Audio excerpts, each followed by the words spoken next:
안녕하십니까, 레필입니다. 5월 29일 두산 에너빌리티 보도록 하겠습니다. 두산 에너빌리티 보겠습니다. 150원 올라서 0.75% 상승했고요. 2150원으로 마무리했습니다. 거래량 자체는 또 별로 없었습니다. 시간의 거래는 크게 거래 없이 진행되었고요. 부합으로 2150원 그대로 마무리를 좀 진행을 했고요. 1거래량으로 보았을 때는 220만 주로 1거래량이 또 감소를 했습니다. 그래서 최근에 그 근래에 들어서 가장 적은 거래량이 아닌가 보여지고요. 점점 이제 거래량이 죽어간다라는 것은 지금 가격대에서 크게 매수와 매도가 적극적으로 이루어지지 않다고 보시면 됩니다. 그래서 그만큼 주가가 이제 많이 멈추었다라는 것이고요. 어떤 움직임이 나오기 위해서는 위로 올리던가 아래로 떨어지던가 좀 그런 식으로 크게 흔들어 주어야지 물량이 나오면서 거래량이 좀 실려질 것이다. 그래서 그 말인즉슨 매수 세력이든 매도 세력이든 뭔가 적극적으로 움직일 때만이 그렇게 주가가 지금 움직일 것이다 라고 보여지고요.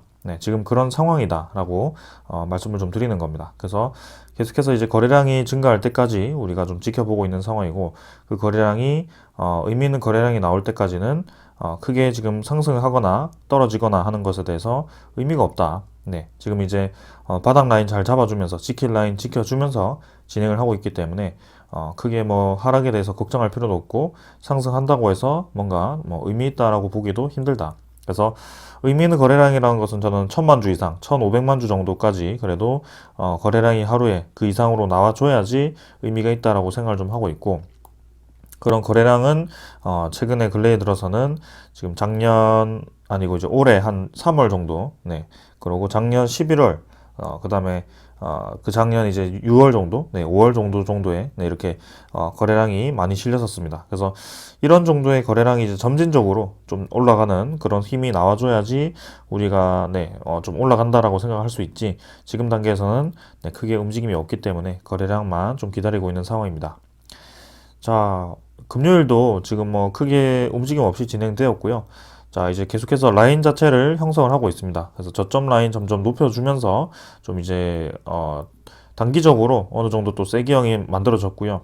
어느 정도 만들어졌기 때문에 주가가 또 올라가든 간에 내려가든 간에 뭔가 움직임이 있어야 된다. 지금은 이제 크게 보았을 때는 이런 세기형 패턴을 그리고 나서 주가를 좀 하락시켰습니다. 근데 하락시키고 금방 또 밀어 올리면서 또다시 새로운 세기형 패턴을 만들었고요. 거기서 이제 어떻게 진행을 할 것인지는 이번 주, 다음 주죠. 다음 주나 아니면 이제 6월 정도에 진행이 되지 않을까 싶습니다. 그래서 이 양운선을 잘 지지를 하면서 결국에는 주가를 어느 정도 이탈시키지 않고, 잠깐 이탈을 시키기도 했지만 금방 이제 또 주가를 밀어 올려주면서 큰 흐름을 깨지 않은 채로 진행이 되었고요. 이 2만원 선은 계속해서 지지 라인으로 형성을 좀 해주면서 지금은 2만원 위로는 계속 주가가 유지가 좀 되고 있는 그런 모습입니다. 자, 그래서 내일 새로운 시장이 또 열리게 되는데, 시장에서 어떤 반응을 보일지 좀 이제 기다려지고요. 최근에 이런 쐐기형 패턴을 만든 지 좀 오래되었기 때문에 제가 이제 뭐 조만간 좀 움직임이 나올 것이다라는 말을 좀 말씀을 한 2주 정도, 3주 정도 좀 드렸는데, 지금 이제 나와야 될 때는 맞습니다. 그래서 거기에 대해서 좀 기다리고 있는 상황이고, 분명히 이제 액션을 줄 테니까 한번 그 액션을 좀 지켜보도록 합시다. 그래서 주가도 이제 지금 증시가 뭐 크게 계속해서 움직임이 없었기 때문에 좀 내려가는 방향에서 그래도 두산 에너빌리티는 잘 지지를 해주었고 버티고 있었다라고 보여지고요. 자, 이제 금요일에 나스닥이 또 올랐습니다. 나스닥이 꽤 많이 올랐고 미국장이 반등을 좀 의미 있게 좀 해주었거든요. 그래서 그런 시장의 흐름을 따라서 또 우리나라 시장도 괜찮은 방향으로 간다면, 또 이제 두산 에너빌리티와 같은 이런 또 성장성이 있는, 확실히 이제 시장에서 좀 좋은 방향으로 그런 이슈들이 나오고 있기 때문에 분명히 올라갈 수밖에 없다라고 생각합니다. 그래서 그런 것들에 대해서 명분은 이미 많고요. 미국과 이제 원전 협력도 진행을 한다라고 했기 때문에 분명히 올라갈 수밖에 없다. 그래서 오랫동안 횡보를 했던 만큼, 주가가 오랫동안 횡보를 했던 만큼 오랫동안 매집을 했다라는 뜻도 되고요.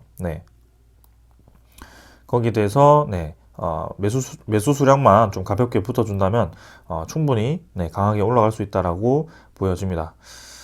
자, 지금 제가 이제 금요일에 좀 말씀드렸던 뭐 그런 이 얘기들, 유언비어들에 대해서는 뭐 또다시 언급드리기는 그렇고요. 제 글을 보시면 알 것 같고, 일단 유상증자에 대해서 자꾸 얘기를 하시는 분들이 계신 것 같은데, 그 유상증자는 저는 거의 가능성이 없다라고 봅니다. 그리고 그 내년 8월까지는 그 유상증자 추가적으로는 나올 수가 없는 상황이고요. 그 이후에 나온다고 하더라도 아직까지 그 기간은 상당히 많이 남아 있습니다. 네. 그리고 글에서도 말씀드렸듯이 유상증자로 인해서 모두 빚 갚는 데 사용을 한 것이 아니고 이미 이제 투자금을 신사업 투자금을 좀 어느 정도 확보를 해둔 상황입니다. 그래서 유동성 자금이 어느 정도 확보가 된 상황이고 단기 차입금이라든지 그런 차입금 의존도도 많이 떨어져서 이제는 재무가 많이 개선이 되었다.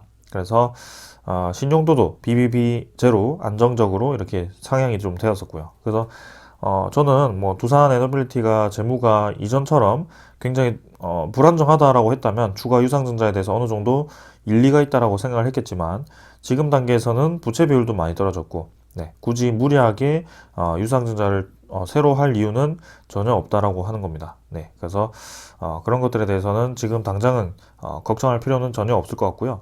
그리고 한 가지 더 말씀을 좀 드리자면 유상증자를 이제 2번 정도 진행을 하고 그 다음에 그 합병 신주도 발행이 되고 그런 식으로 좀 진행이 되면서 주식수가 상당히 좀 많아졌습니다. 그래서 주식수가 늘어났기 때문에 주가가 올라가지 못한다라고 말씀하시는 분들도 꽤 있는 것 같아요. 근데 거기에 대해서 말씀드릴 것은 이제 하루에 두산 에너빌리티가 1거래량이 적을 때는 500만 주 아래로 이렇게 거래가 계속됩니다. 그렇다는 것은 6억 주죠. 지금 총 주식수가 6억 주인데 하루에 거래량의 그런 비중을 보았을 때는 전체 이 상장 주식의 1% 정도만 네, 하루에 순환이 되고 그 이하로 순환이 많이 되고 있죠. 그래서 하루에 1%도 순환이 되지 않고 있다. 그만큼 두산 에너빌리티의 주가에 영향을 주는 그런 움직임 자체는 1% 미만이다라고 보시면 될 것 같고요. 실제로 이제 주식 수가 많아도 뭔가 활발하게 지금 거래가 이루어지지 않고 있기 때문에 네, 지금은 주식 수가 중요한 것이 아닙니다. 그래서 매수 세력이 얼마나 적극적으로 두산 에너빌리티를 매수를 해주고 위로 끌어올리는지가 중요하고요. 언제든지 1000만 주 이상 힘을 붙여서 밀어 올릴 때는 주식수가 많더라도 이런 식으로 가볍게 올라가는 움직임이 나왔다. 그래서 두산 에너빌리티의 전체적인 흐름을 보았을 때는 뭔가 세력이 움직이는 좀 그런 주식 패턴을 많이 보입니다. 그래서 급등 이후에 오랫동안의 횡보, 급등 이후에 오랫동안의 횡보 이런 식의 단계적인 움직임을 보였기 때문에 이번에도 마찬가지로 다시 한번 급등이 나올 만한 그런 타이밍이다라고 말씀을 좀 드리고 있는 거고요. 241선이 좀 올라가다가 이제 최근에 들어서 좀 횡보를 오래 해가지고 조금 꺾였는데 일단 평균선은 2만원 이상으로 네, 잡혀 있을 것 같습니다. 241선도. 그래서 조만간 이제 움직임이 나온다면 이런 이평선들도 지금 수렴을 한 상태인데 다시 벌어지면서 올라갈 수 있는 그런 움직임입니다. 그래서 조금만 더 네, 지켜보면 좋을 것 같고요. 유상증자에 대해서는 크게 걱정할 필요가 없다라고 말씀을 드리겠습니다. 자, 월봉도 지금 횡보를 꽤 오래 했기 때문에 한번 움직임이 나올 때까지 기다려 보도록 하고요. 자, 그 다음에 이제 투자자 수급 보겠습니다. 수급은 이제 기관 투자자 19만 주 매수했고요. 외국인 투자자가 31만 주 매수를 했습니다. 자, 그래서 금융 투자가 17만 주 정도 매수하면서 기관의 대부분을 매수했고요. 보험 투시는 뭐 크게 움직임 없었고 연기금 투자자가 네, 9,500주 정도 매수하면서 네, 진행이 되었습니다. 그래서 연기금 투자자가 지금 매도를 이제 조금 멈추고 네, 다시 한번 매수 방향으로 지금 3일 연속 정도 매수가 들어왔고요. 이번 주에도 계속 매수를 이어가는지 한번 주목을 해보도록 하겠습니다. 근데 지금 이제 연기금 투자자가 우리나라의 주식 비중을 줄인다라는 얘기가 나왔는데 그건 이제 전체적인 금액을 비교했을 때는 줄인다라기보다는 오히려 이제 금액적으로는 좀 늘어나지만 비중 자체가 이제 줄어든다라고 표현이 좀 된 거고요. 네, 그래서 그런 대형주 위주로 연기금 투자자가 뭐 빠지는 걱정은 안 하셔도 될 것 같습니다. 네, 그래서 연기금 투자자가 다시 한번 두산 에너빌리티 이 원자력 포트폴리오를 매수를 이어갈 것인지 한번 주목을 하면서 기대해 보겠습니다. 자, 그래서 오늘 이 정도로 보고 네, 차트는 넘어가도록 하고요. 두산 에너빌리티 국매도 잔고 한번 확인해 보겠습니다. 국매도 잔고는 1070만 주, 네, 1070만 주로 진행이 되었고요. 지금 1070만 주, 80만 주, 90만 주 뭐 왔다 갔다 합니다. 네, 그리고 이 최근에 뭐 급격하게 늘어나는 이유도 없고 이 1거래량도 국매도 거래량도 많이 줄어 있죠. 지금 이제 20만 주 왔다 갔다 하면서 진행이 되고 있습니다. 그만큼 공매도도 적극적으로 이루어지지 않고 두산 에너빌리티에 대한 주가 거래량 그리고 공매도 뭐 신용 이런 것들이 모두 좀 멈춰 있는 상태이다. 그래서 그런 것들이 다시 한번 활발하게 움직이면서 거래량이 붙으면서 움직임 나올 테니까 그때까지는 좀 기다려 보자 라고 말씀을 드리는 거고, 이 잔고도 지금 뭐 더 이상 급격하게 늘어날 이유가 없기 때문에 최근에는 크게 의미가 없다 움직임이. 그래서 넘어가도록 하겠습니다. 간단하게 보고. 자, 그 다음에 두산 에너빌리티 대차잔고도 한번 보겠습니다. 대차잔고도 최근에 뭐 큰 움직임 없습니다. 잠깐 이제 5월 25일에 좀 많이 늘어났다가 그 뒤로는 더 이상 늘어나지 않고 진행이 되고 있고, 오늘은 뭐 상원이 조금 진행되어 갖고 2,800만 주 정도 또 유지가 되었고요. 그래서 대차잔고도 마찬가지로 뭐 크게 많이 늘어나지 않은 채로 계속 유지가 되고 있다. 어느 적정선에서 대차잔고가 유지가 되고 있다라는 점이 저는 괜찮은 것 같고, 여기서 뭐 공매도 잔고와 대차 잔고가 이전처럼 뭔가 급격하게 늘어나면서 특정한 세력들, 외국인이라든지 그런 금융 투자가 매도를 퍼붓고 있는 것이 아니기 때문에 저는 괜찮다라고 생각합니다. 그래서 그때는 분명히 이제 유상증자라든지 그런 신주입수권부 사채가 이제 계속해서 상장이 되면서 그런 것들에 대해서 소화 물량을 이제 공매도로 이용을 했다라고 생각을 좀 하고 있고, 아무래도 대규모로 상장이 되었기 때문에 거기에 대해서 어떤 매도 소화 물량이라고 할까요? 그런 것들이 좀 추리하는데 시간이 어느 정도 필요했을 겁니다. 근데 이제 그런 물량들이 좀 나오고 나서 지금 한 2달, 3달 정도 흘렀기 때문에 충분히 이제 시간이 있었다라고 보여지고요. 조만간 이제 그런 신주에 대한 우려 다 끝내고 이제 그런 새로운 시작을 위해서 움직임이 나오지 않을까라는 좀 생각을 계속하고 있습니다. 자, 종목 상세 같은 경우는 추정 30만 주고요. 당일은 27만 주로 또 이제 외국인 투자자가 뭐 계속 매수를 이어가고 있습니다. 그래서 전일 좀 팔았지만 요즘에는 금방 매도를 하더라도 금방 다시 매수를 해주면서 물량을 계속 유지를 시켜주고 있고, 보유율도 9.69%로 유지가 되고 있습니다. 그래서 최근에 확실히 두산 에너빌리티에서 꾸준히 지금 빠져나가고 있는 세력은 안 보이고, 오히려 이제 조금씩 다시 매수를 이어가고 있는 세력들이 좀 보이기 시작했다. 그런 것들에 대해서도 한번 지켜볼 필요가 있겠다라고 말씀을 드리겠습니다.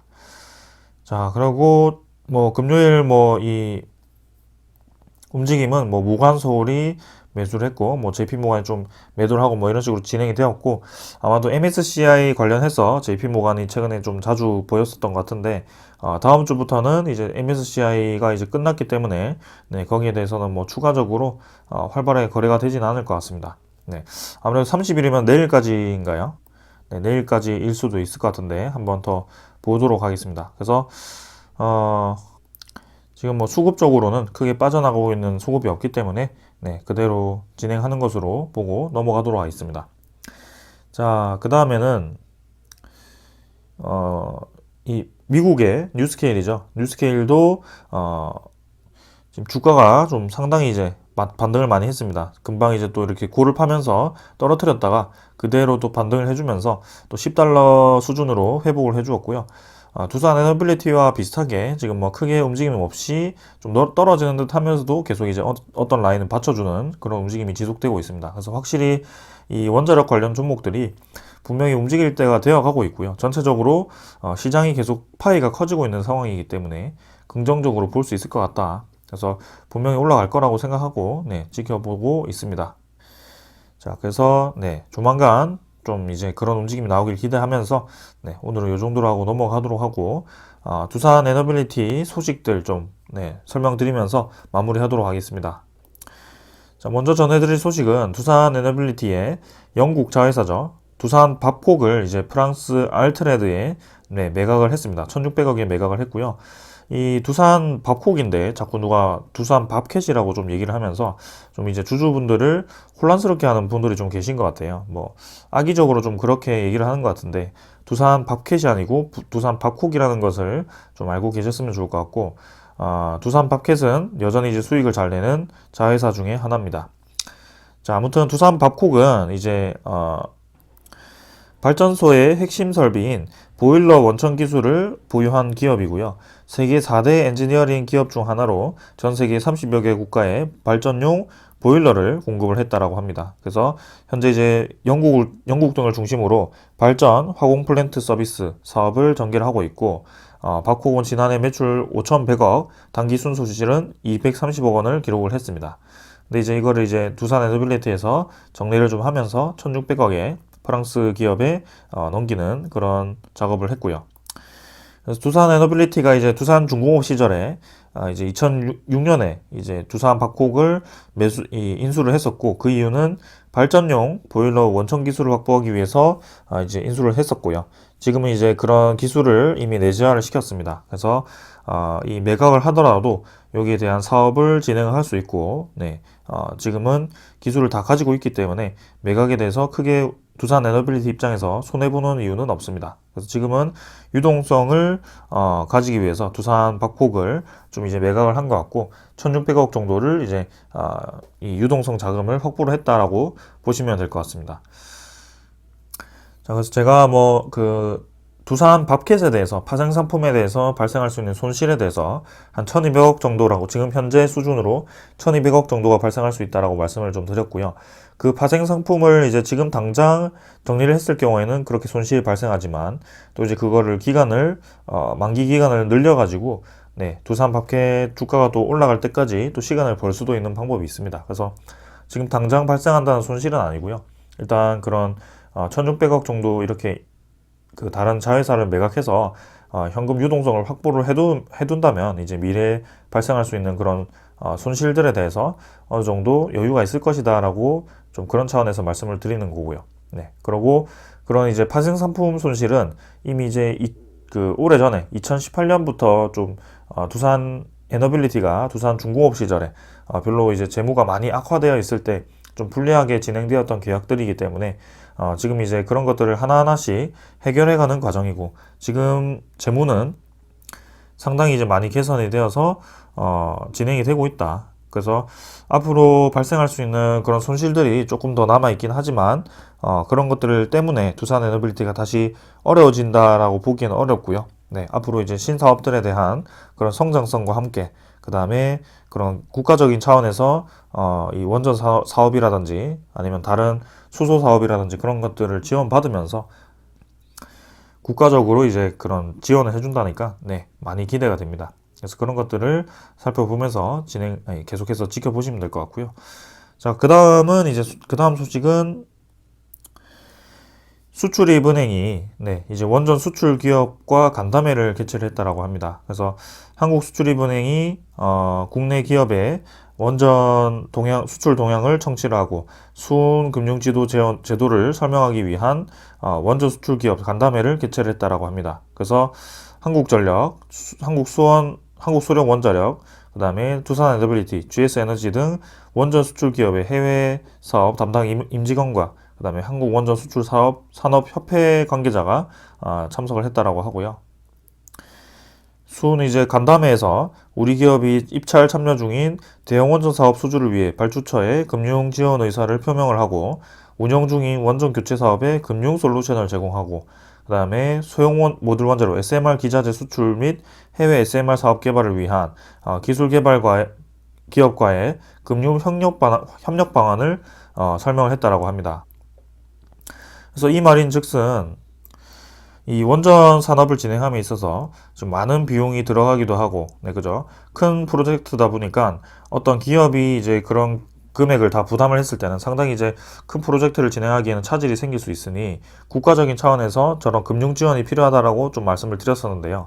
지금 이제 한국수출입은행과 이제 수은 쪽에서 이렇게 선제적으로 기업과 간담회를 펼치면서 그런 제도들을, 네, 금융 지원에 대한 제도들을 설명을 해준 것 같습니다. 그래서 이렇게 이제 내용만 보면 대형 원전 사업 수주와 SMR 기자재 수출 및 해외 SMR 사업 개발을 위한 기술 개발 기업과의 금융 협력 방안이라는 것은 두산 에너빌리티에 직접적으로, 네, 저런 금융적으로 지원을 해줄 수 있다라는 말이고요. 아무래도 이제 두산 에너빌리티 내부적으로 그 재무가 많이 개선이 되긴 했지만 사실 큰 사업을 저렇게 이제 맞기에는 아직까지는 재무적으로 많이 여유가 있는 상황은 아니기 때문에 그런 것들에 대해서 이렇게 지원은 필수 불가결한 상황이었습니다. 자, 그래서 좋은 소식이라고 저는 생각을 하고 있고, 앞으로 이제 신사업을 투자함에 있어서, 그리고 사업을 확장함에 있어서 이제 지원군이 생겼기 때문에 두산 에너빌리티 입장에서도 많이 숨통이 트였을 거라고 생각이 됩니다. 그래서 시장 투자자들 입장에서도 상당히 이제 긍정적으로 평가를 하지 않을까라는 생각을 좀 하고 있고요. 그래서 이제 그런 이 기준을 보고 이제 보았을 때 체코 8조, 폴란드 40조 소주 정조준을 합니다. 자, 그래서 연내 체코, 폴란드 수주 낭보 기대 뭐 이런 식으로 좀 얘기가 나오는데, 사실 체코 원전이라든지 폴란드 원전은 체코는 2029년에 착공 예정이고 폴란드는 조금 더 일찍이어서 폴란드 원전에 대한 소식이 올해 뭐 말이나 내년 초 정도에 좀 빠르면 나올 수도 있다라는 뭐 기대감이 좀 있긴 합니다만, 아무튼 올해 뭐 연내 이 소식이 나올지는 모르겠습니다. 근데 긍정적으로 지금 진행이 되고 있는 것은 사실이다 라고 말씀을 좀 드리고요. 그리고 기술과 가격 이 측면에서 한국과 미국 그리고 프랑스 3파전에서 한국 이 원전 기술이 뛰어나기도 하고, 가격적으로도 미국 대비 거의 절반 수준, 프랑스 대비 30% 수준 뭐 그런 식으로 상당히 이제 가격이 많이 차이 나기 때문에 유리하다라고 말씀을 드릴 수 있을 것 같고, 저렇게 이제 국가적으로 금융을 지원을 해준다고 했을 때는 대형 원전 수주를 하는 데는 크게 문제가 없을 것 같다라고 말씀을 좀 드립니다. 네. 그리고 이제 독자 수주가 조금 힘들 때는 이제 미국과 또 이래 공동 수출을 한다라는 그런 계약도 했기 때문에, MOU 체결도 했기 때문에 많이 기대가 되는 상황이고요. 자, 그래서 체코와 폴란드가 많이 관심을 좀 받고 있는데요. 그 이외에도 유럽이라든지 동남아시아에서도 원전 건설 추진이 활발해지면서 향후 우리나라의 해외 진출 기회도 커지고 있다라고 얘기를 하고 있죠. 그래서 네덜란드가 지금 1500메가와트급 2기, 카자흐스탄이 1000에서 1400메가와트급 2기, 루마니아 체르나보다 3, 4호기 건설 재개 사업, 그 다음에 필리핀 바탐 원전 건설 재개 사업 등이 주요 타겟입니다. 그래서 벌써 큰 사업이 또 4개가 추가가 되었고, 여기 체코, 그 다음에 폴란드 원전까지 대형 원전 사업이 지금 6기죠. 우리나라 입장에서도 신한울 3, 4호기 건설 재개, 그 다음에 노후 원전 10기의 수명 계속 운영 결정이 이제 또 좋은 사업이 될 수 있다라고, 그죠? 사업을 살릴 수 있는 기회다라고 말씀을 드릴 수 있는 거고요. 그만큼 이제 새로 이제 일거리를 따올 수 있는 프로젝트들이 상당히 많아지고 있다, 지금 커지고 있다라고 얘기가 나오고 있습니다. 자, 그래서 계속해서 이제 해외 원전 수출이 기대가 되고 있는 상황에서 올해 이제 11월에 체코 원전에 대한, 그죠? 체코 원전에 대한 3파전에서 이제 입찰서를 제출할 예정이고요. 이제 내년 정도에는 좀 이제 그런 이 결과가 좀 들려오지 않을까라는 생각이고요. 폴란드도 마찬가지, 네, 지금 이제 진행 중입니다. 그리고 이제 1200메가와트급 규모 이집트 엘다바 원전 건설, 네, 4기 사업 중에 이제 EPC 2차 측 시공 측도 우리가 참여를 했는데, 거기에 대한 결과는 아직 정확하게는 나오지 않았습니다. 우리나라가 이제 독자적으로 협상 진행 중에서 지금 우크라이나 러시아 전쟁이 일어나면서 거기에 대해서 지금 사업이 많이 연기가 되고 있는 것으로 알고 있는데, 어떤 결과가 나올지, 원래는 이제 7월 달에 착공이 된다라고 알고 있는데요. 그 수주 소식도 일단 기다리고 있는 상황이고요. 그리고 이제 아까 말씀드린 네덜란드, 카자흐스탄, 루마니아, 필리핀 이 사업들도 진행이 되고 있고, 소형 모듈 원전 시장도 연 150조 원 규모로 2035년까지 이렇게 예상이 되고 있기 때문에, 거기에 대해서 두산 에너빌리티가 그런 내부 기자재, 그죠? 그런 기자재가 이제 일체화가 되었기 때문에 그런 것들이 중요하다. 두산 에너빌리티 외에는 그런 내부 기자재를 생산할 수 있는 기업이 몇 개 없다라고 말씀을 드리는 거죠. 그래서 독자적인 기술력이 있고 그런 사업 이 확장성에 대해서 이미 준비가 되어 있는 기업입니다. 두산 에너빌리티는. 그래서 SMR 시장이 많이 커질 것에 대비해서 3D 프린팅을 이용해서 그런 SMR 내부 기자재를 또 생산하는, 왜냐하면 그런 것들은 한 번에 생산하는 것이 좋습니다. 네, 왜냐하면 용접을 대고 뭔가 이제 가공을 하게 되었을 때는 또 이제 그런 결함이 발생할 수 있기 때문에 통짜형으로 한 번에 이제 그런 자재를 만드는 것이 핵심 기술이기도 하기 때문에 3D 프린팅 기술도 상당히 네, 의미가 있다라는 것을 여러분들 알고 계셔야 됩니다. 그래서 두산 에너빌리티가 이제 그렇게 부품 공장에서 부품 찍듯이 그렇게 기자재를 생산을 했을 경우에는 시장에서 아주 큰 네, 비중으로 차지를 할 수 있을 것 같다. 그런 시장 진출을 위해서 오랫동안 준비를 했다라는 것이 핵심이다. 그래서 많이 기대가 되는 것이 사실입니다.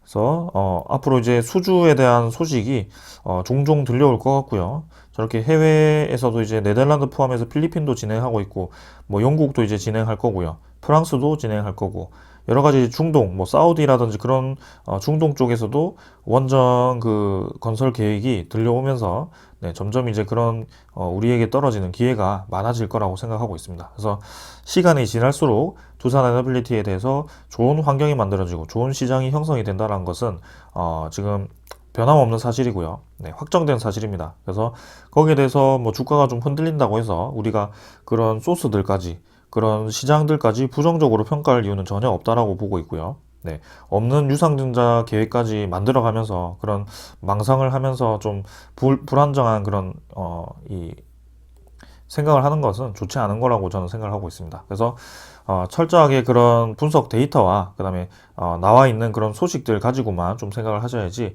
뭔가 예상을 할 필요는 없습니다. 지금 상황에서. 그래서 지금 주어진 상황만 보았을 때는 시장이 계속해서 파이가 커지면서 앞으로 2030년, 2035년까지 원자력에 대한 시장이 굉장히 커질 가능성이 있다. 그렇게 각국에서 계획을 그렇게 세우고 있고 그런 핵심 기자재에 들어가는 기술을 두산 에너빌리티가 우리나라에 유일하게 가지고 있고 그런 핵심 기자재 기술이 계속해서 이제 비중이 커질 예정이다. 특히 뉴스케일 파워를 통한 그런 SMR 시장 진출이 가능할 것 같고 그다음에 우리나라의 대형 원전 수출도 미국과 협력을 진행하면서 기회가 높아질 것이고 그런 대형 원전 시장에 있어서 건설 측은 뭐 GS랑 아니면 뭐 삼성물산 아니면 뭐 대우 아니면 뭐 현대건설 이런 식으로 건설사들은 많이 있지만 그 내부 기자재에 들어가는 핵심 기술은 네, 두산 에너빌리티가 가지고 있기 때문에 독자적인 기술이다. 그런 것들이 저는 사실이다라고 말씀을 드리는 겁니다. 거기에 이어서 지금 원전 기술만 가지고 있는 것이 아니고 해상 풍력도 가지고 있고 가스터빈 기술도 가지고 있고 그다음에 수소 기술도 가지고 있기 때문에 두산 에너빌리티에 대해서 제가 계속 강조를 드리고 있는 거고요. 네, 이번에는 이제 포스코 홀딩스와 두산 에너빌리티 이렇게 한수원이 네, 원자력 청정 수소 기술 협력을 진행을 했다라고 합니다. 자, 그래서 이번에 이제 원자력을 활용한 청정수소 기술 동향을 공유하기 위해서 이 포럼이 마련이 되었고 100여 명의 관계자들이 참석을 했고 한국전력기술, 한국수력원자력, 그다음에 두산에너빌리티가 이렇게 후원을 했다라고 합니다. 그래서 원자력 청정수소는 원자력 발전소에서 발생하는 전기와 증기를 이용한 수전의 방식으로 생산된 수소를 뜻하고요. 흔히 말하는 이제 그린 수소입니다. 네, 그런 이산화탄소 비중이 제로인 네, 그런 수소만 있는 이제 그린 수소를 뜻하고요. 거의 꿈의 기술이죠. 네. 그래서 앞으로 이제 탄소 중립의 필수 불가결한 그런 네, 불가피한 그런 기술이다. 앞으로 꼭 필요한 기술이다라고 강조를 드리고 싶고 특히 이러한 기술들이 UAE라든지 사우디라든지 그런 중동 쪽에서 많이 검토가 되고 있고 그런 수소 스마트 시티를 구상함에 있어서 이 원자력과 SMR과 그런 수소 생산이 수소를 이용한 그런 경제가 추진이 되고 있다는 것을 알고 계셔야 됩니다. 그래서 그런 것들이 계속해서 네, 심화가 될 것이고 거기에 또 두산 에너빌리티가 끼어 있다는 것을 알고 계셔야 될 것 같습니다. 자, 그래서 지금도 계속해서 좋은 소식들이 들려오고 있습니다. 근데 좋은 소식이 들려옴에도 주가가 움직이지 않는다는 것에 대해서 거기에 대해서 이유를 자꾸 생각하실 필요는 없습니다. 네, 분명히 이 주가는 움직일 때 움직이게 되어 있습니다. 뭐 이 주가를 올리고 떨어뜨리고 이거는 이제 큰 투자자들이 거래량을 싣고 올리거나 뭐 거래량을 죽인 채로 떨어뜨리거나 뭔가 의도가 있어서 만들어가는 것도 있긴 합니다. 네, 그렇게 이제 세력들이 그런 이 차트를 만들어가긴 하는데 언젠가는 그 기술에 대한 가치는 올바르게 평가가 되어 되게 되어 있다. 특히 이런 대형주들은 그런 개선되는 시장 파이가 계속 커질수록 올라가는 경향이 있다. 특히 이제 삼성전자도 그렇고요. 그 다음에 2차 전지 관련 기업들도 그렇고요. 모두 월봉을 보시면은 뭐 그대로 계속 올라가진 않겠지만 왔다 갔다 하겠지만 결국에는 그 점을 이었을 때는 올라가는 방향으로 가고 있다는 것을 여러분들이 잘 알고 계실 겁니다. 네. 뭐 바이오 종목 같은 경우는 올라갔다가 쭉 떨어져서 회복을 못하는 기업들이 많겠지만 이렇게 기술적으로 산업의 흐름을 타고 그죠? 성장하는 기업이면 계속 올라가는 방향으로 진행이 된다. 그래서 이전에 두산 이 에너빌리티가 한참 건설 쪽이나 그런 원자력 쪽으로 잘 나갈 때 월봉이 얼마나 이렇게 치고 올라가는지 그런 것들을 좀 보았을 때는 분명히 한번 올라가면 굉장히 강하게 올라갈 가능성이 있기 때문에 지켜보고 있는 상황입니다. 지금은 우주 산업 쪽으로 지금 아무래도 좀 많이 관심을 가고 있기 때문에 그런 한국 항공우주와 같은 그런 종목들이 많이 올라가더라고요. 근데 지금은 분명히 원자력도 그 다음 타자로 대기를 하고 있다. 다음 이 상승을 위해서 대기를 하고 있다는 것을 알고 계셨으면 좋겠습니다. 그래서 오늘은 이 정도로 말씀을 좀 드리고요. 내일부터 뭐 또 어떤 증시가 찾아올지 일단 미국 증시 좀 반등해서 괜찮다라고 생각하지만 그래도 방심하기에는 좀 힘든 장이 계속 이어지고 있기 때문에 일단 차분히 지켜보도록 합시다. 올라가주면 좋고요. 안 올라가더라도 우리는 시간이 우리의 힘이다. 네, 그렇게 생각하시면서 조금만 더 버티셨으면 좋겠습니다. 자, 오늘 여기까지 하고 마무리하겠습니다. 감사합니다.